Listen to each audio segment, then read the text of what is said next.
এলাকাবাসী, প্রিয় এলাকাবাসী, আগামীকাল মেয়ে পক্ষ হইতে আমাদের গ্রামে আমাকে দেখতে আসবে। আপনাদের সবার কাছে আমার আকুল আবেদন এই যে আপনারা কেউ আমার নামে বদনাম কইবেন না।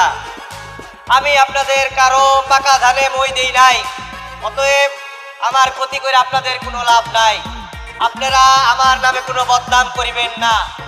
এর আগেও আপনারা আমার 9টা বিয়া ভাঙ্গা দিছেন। আপনাদের সবার কাছে আমার অনুরোধ রইল এইবার আমার বিয়াটা করতে দিয়েন। আরে বিআই সাহেব, আপনি তো আসল কথাই কন নাই।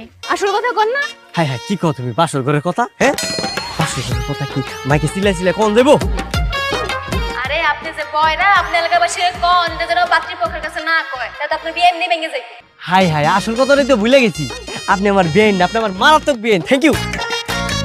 প্রিয় এলাকাবাসী, আমি আরেকটা কথা বলতে ভুলে গেছিলাম। আপনারা দয়া কইরা মেয়ে পক্ষের কাউরে বলবেন না যে আমি কানে কম শুনি। কিরে দাদু, কে মরে গেছে? তোর মায়? হ, আগামীকালকে মেয়ে পক্ষ থেকে আমার দেখতে আইবো, ওই কাশিয়ানপুর থেকে।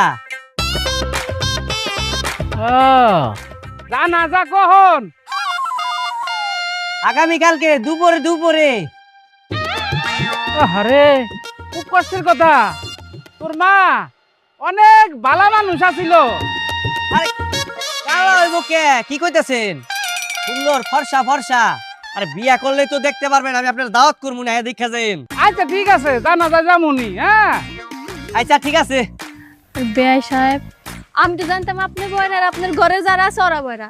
এখন তো পুরো এলাকাবাসী বয়রা। কয়রা?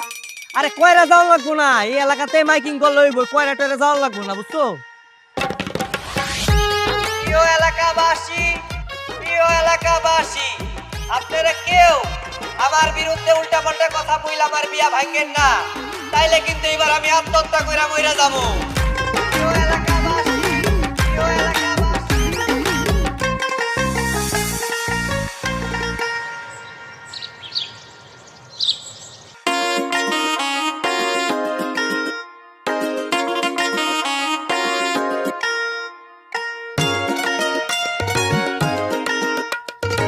কি করতেছো?